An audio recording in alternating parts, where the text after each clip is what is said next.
tous, aujourd'hui c'est journée mécanique. Donc là je me retrouve devant la Citon. En fait vendredi on a eu un... Il y a le galet supérieur qui a cassé. Donc là c'est la nouvelle pièce. Et c'est juste là. Là il a cassé. Donc pour ceux qui connaissent pas, ça c'est le train de roulement. On a la roue folle ici de ce côté là.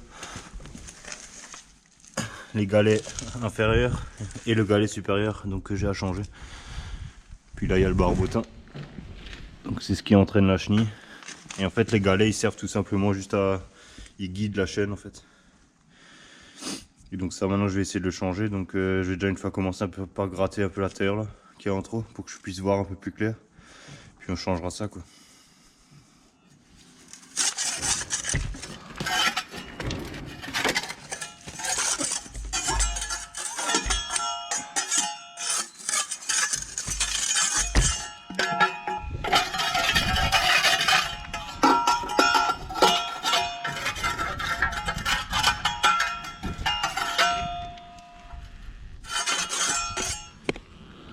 Donc là, j'ai une fois commencé par dévisser la vis là. Je sais pas si vous arrivez à la voir, juste là. Donc ça doit être du 19. Donc là, j'ai encore quelques trucs à réparer. J'ai la bétonnière là, il faut que je la démonte. Il y a la courroie crantée là qui est à changer. Et puis là, j'ai le broyeur encore. Donc là, j'ai démonté les deux axes là, elles sont juste là. C'est les bords là, ils sont trop limés et du coup ça bourre à chaque fois, elle n'arrive pas à prendre les branches pour les avaler. C'est trop arrondi, du coup je vais faire ressouder ça. Je vais faire ressouder des petites plaques dessus à chaque fois pour que ce soit au niveau correct quoi.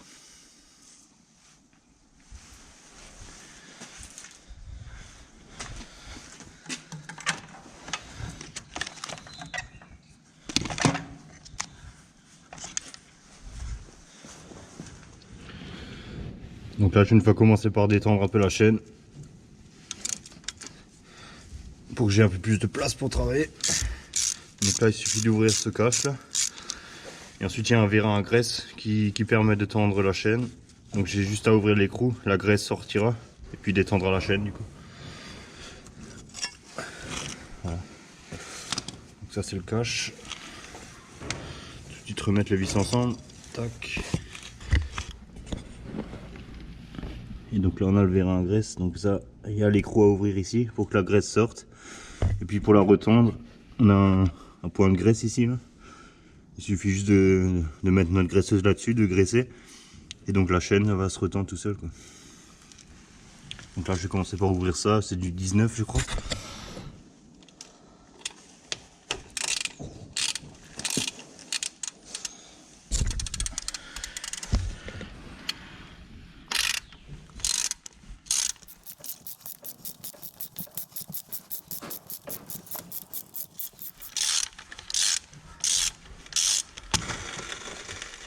Voilà.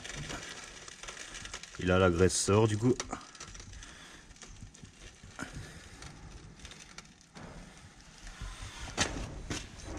Et là elle est complètement détendue. Voilà, donc là j'ai mis deux cales en bois en dessous pour que j'ai un meilleur accès.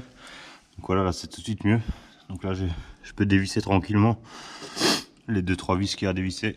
Puis je remplace ça.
Voilà, donc j'ai réussi à le sortir. Donc voici donc la pièce. Donc on a perdu tout le tour. Tout le tour. Donc si vous comparez à la nouvelle pièce, ça c'est la nouvelle pièce. Là il y a l'ancienne. Donc on a perdu tout le tour. Il s'est fissuré là. Donc là je vais remplacer par celui-là tout simplement. Et puis ce sera à nouveau bon. Donc là je vais commencer une fois par nettoyer un peu là à l'intérieur, nettoyer correctement et graisser de nouveau un peu. Je prends un peu de nettoyant frein.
Voilà, donc ça s'est changé comme neuf. Donc là maintenant il faut encore que je sorte la graisse, que je nettoie ça à l'intérieur. Je resserre la vis et puis je réinjecte de la graisse pour que la roue folle elle se tende de nouveau. Faites l'action de graisser, ça, là il y a un vérin à graisse là. Donc au fur et à mesure que je graisse, donc il y a une chambre qui va se remplir et donc qui va pousser cette roue là, qui va la pousser vers l'extérieur et donc tendre la chaîne. Donc là je vais commencer par nettoyer ça une fois.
Donc là pour réinjecter la graisse dans le vérin à graisse là, j'utilise la pompe à graisse sur compresseur.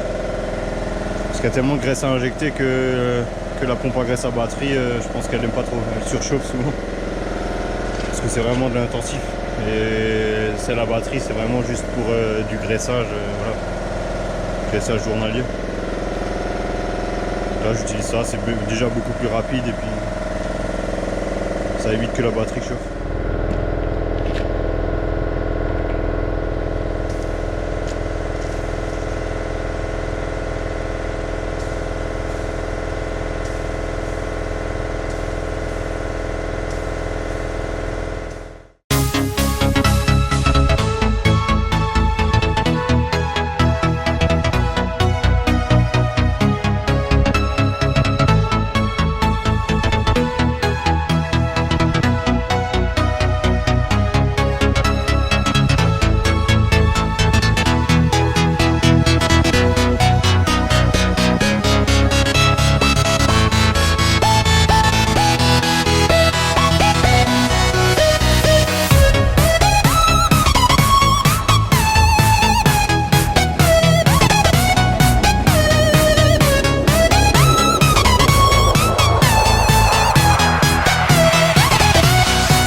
c'est fait, je viens de retendre la chenille là.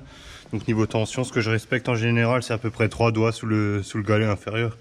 Donc pour moi c'est la meilleure tension, du moins pour la Citon. Après tout dépend les pelles. Mais... Donc là j'ai fait légèrement plus que 3 doigts parce qu'elle a toujours un peu tendance à se desserrer durant les premiers usages. Donc là on va faire un chantier et puis après ce chantier là je vais vérifier la tension des 2 chenilles. Et puis après ce sera bon niveau.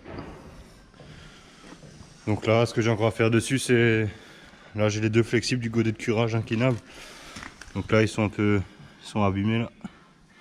Ils sont en train de lâcher, il y en a déjà un qui a une petite fuite en haut. Puis l'île droite aussi. Ils sont en train de lâcher. Donc je vais encore démonter ça pour que demain on puisse les faire changer.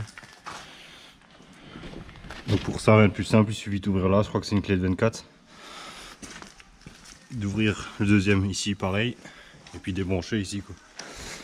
Je démonte ça et puis demain on ramènera ça chez le mécano pour qu'il nous repasse des nouveaux flexibles. Donc clé de 22, la servante. Voilà. Tac, clé de 22.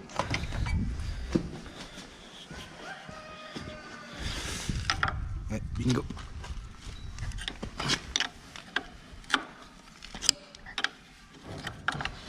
J'ai oublié de lever la... Il faut que j'aille lever la pression avant d'ouvrir, parce que sinon il va y avoir de l'huile partout.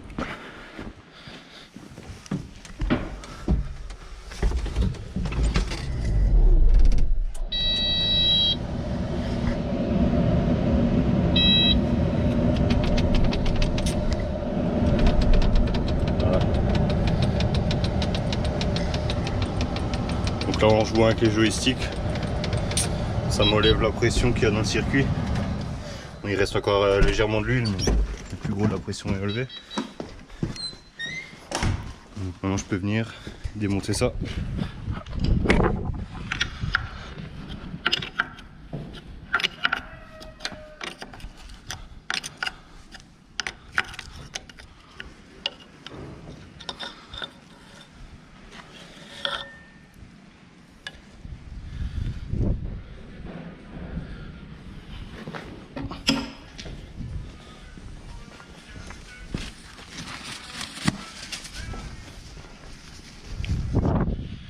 Donc là je viens tout de suite protéger le trou là pour qu'il n'y ait pas d'impureté qui rentre. Parce que chaque impureté pourrait se retrouver dans le réservoir d'huile du coup. Donc en attendant de refermer ça, on va mettre un peu de papier au-dessus pour être sûr qu'il n'y ait pas de merde qui rentre dedans. Et donc pareil de l'autre côté. Donc voilà, c'est démonté et nettoyé. Je les ai nettoyés. Donc là on voit un peu mieux l'état des flexibles. Donc là ils sont complètement morts. Il était temps de les changer.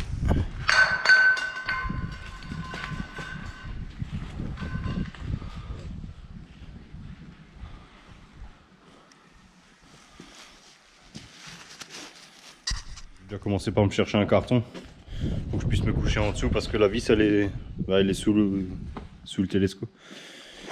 Du coup je vais me chercher un carton. Donc là ensuite j'ai la vidange du télescope à faire, il a 7540 heures, donc on a dépassé de 40 heures là. C'est pas trop grave, là je vais la faire maintenant. Donc là c'est une petite vidange, donc toutes les 250 heures, c'est vidange moteur et changement des filtres à gasoil. Et toutes les 1000 heures on fait une grosse vidange, donc il y a en plus l'hydraulique et puis les réducteurs à vidanger. Donc l'hydraulique c'est une grosse partie parce qu'il a un réservoir de je sais plus combien de litres mais c'est énorme. Donc ça on fait seulement tous les 1000 heures. Donc aujourd'hui là vu qu'il a 7500 je vais faire moteur et changement des filtres à gasoil. Donc là déjà. Donc là j'ai les boîtes avec chaque machine. Donc on a par exemple le 155, le 5820 et là en bas le 3420. Donc là j'ai déjà un peu préparé, donc là j'ai les deux filtres à gasoil et puis le filtre à huile qui est dans le télescope. Donc il faut prendre ça.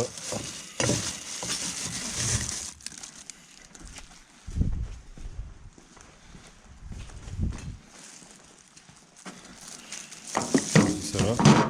Donc Donc là je vais commencer, je vais le laisser tourner 5-10 minutes pour que l'huile elle chauffe un peu pour que ça coule mieux. Et puis ensuite on va laisser couler l'huile, changer les filtres et puis remettre l'huile quoi. Donc là je vais une fois le laisser tourner 5 minutes.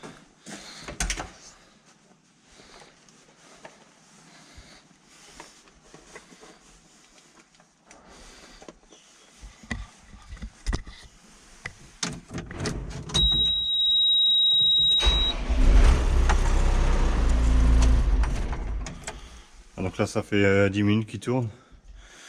Donc là en premier, avant de commencer, je relève les clés. Très important parce que on sait jamais, admettons que je sorte l'huile du moteur et que je dois partir 5-10 minutes. Et il suffit que quelqu'un vienne et qu'il veuille démarrer le télescope. Et voilà, qui dit plus d'huile, dit serrage moteur. Donc bon, aujourd'hui il n'y a personne normalement, mais on sait jamais. Dans le doute, je prends les clés, comme ça je suis sûr que personne ne le démarre. Donc là, je vais commencer par, vu que l'huile vient de chauffer là, je vais mettre le seau en dessous, ouvrir la vis du carter pour que l'huile s'écoule. Et puis ensuite, une fois que l'huile sera écoulée, je pourrai dévisser le filtre, mettre le nouveau. Et pareil pour les filtres à gasoil. Donc c'est parti. J'ai déjà commencé par me chercher un carton pour que je puisse me coucher en dessous parce que la vis elle est sous le télescope. Du coup, je vais me chercher un carton. Donc la vis de purge c'est du 24. Donc, je me suis muni de mon cliquet de ma douille de 24. Je vais me glisser là en dessous.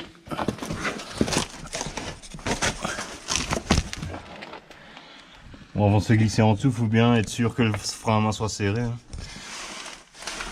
Donc la vis, donc ça c'est le carter d'huile. Il y a juste la vis ici. Donc je vais ouvrir cette vis et laisser couler l'huile.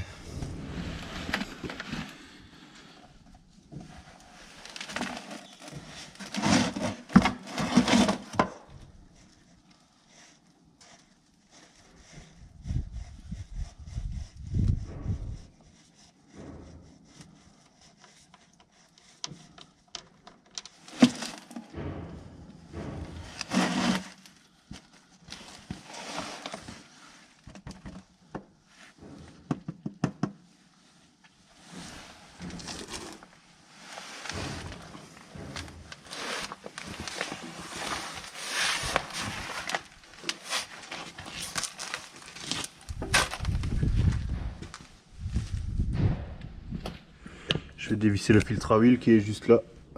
Donc là j'ai la pince à fil pour l'ouvrir.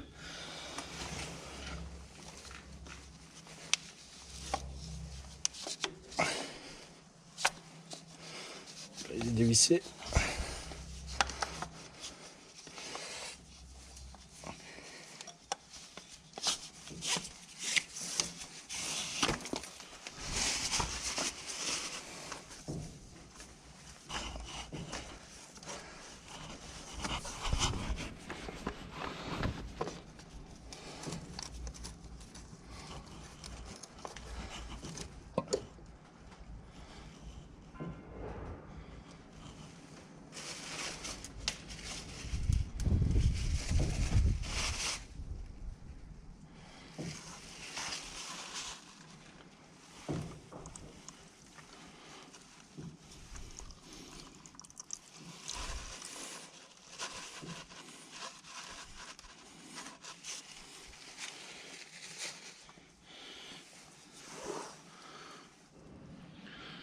Donc là j'ai le nouveau filtre, donc avant de le remettre en place,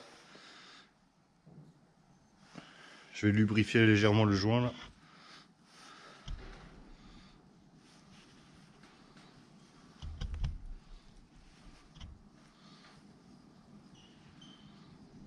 Là je fais bien attention que le joint là est dedans, donc là il y est. Puis ce joint là, donc celui-là que j'ai lubrifié. Et maintenant on va le remettre en place.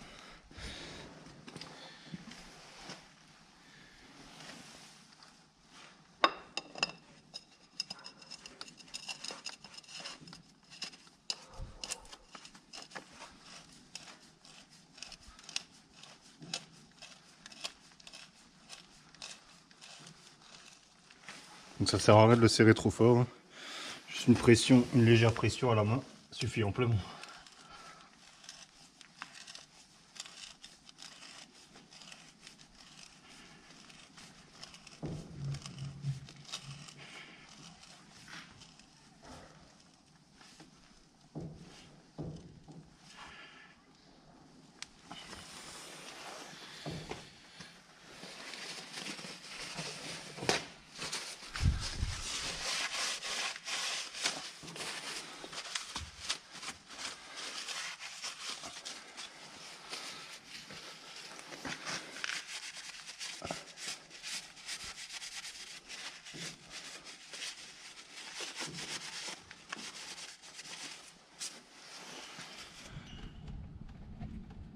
Donc là ça fait à peu près 15 minutes qu'il s'égoutte là. Donc là je vais pouvoir remettre la vis et remplir d'huile.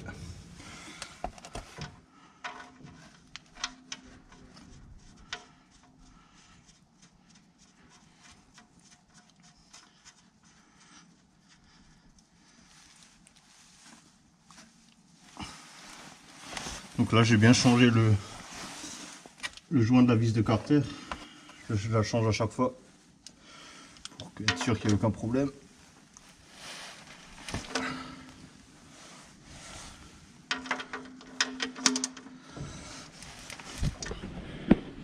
Donc maintenant je vais procéder au remplissage. J'ai déjà ouvert le capuchon, donc c'est par là que ça se remplit.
Donc là je le laisserai tourner un peu 5 minutes et puis je regarderai à niveau le niveau et je referai un petit appoint s'il faut. Pour l'instant on n'est pas trop mal.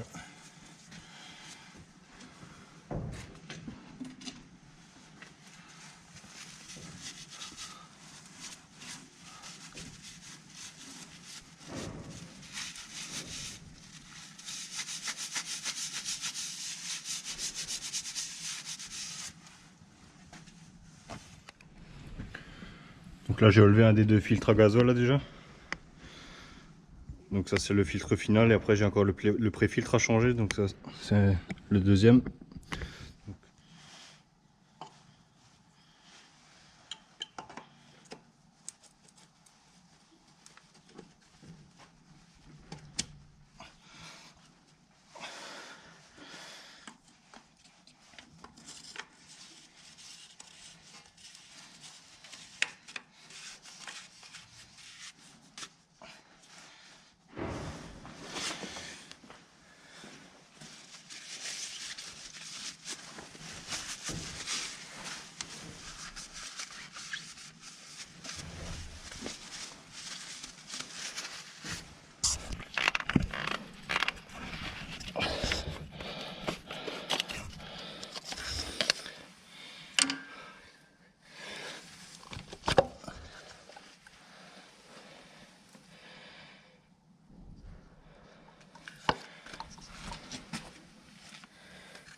Voilà, donc tout est changé là.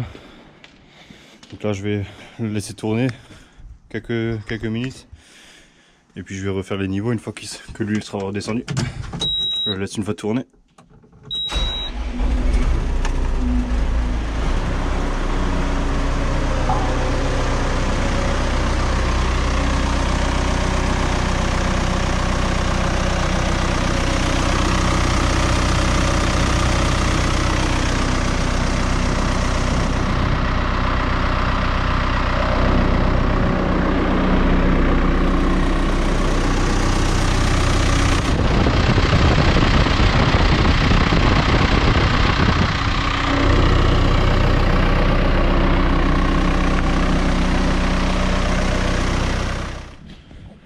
Maintenant je laisse un peu redescendre l'huile et puis je revérifie le niveau. Puis si c'est bon, bah, je pourrais le ranger à nouveau.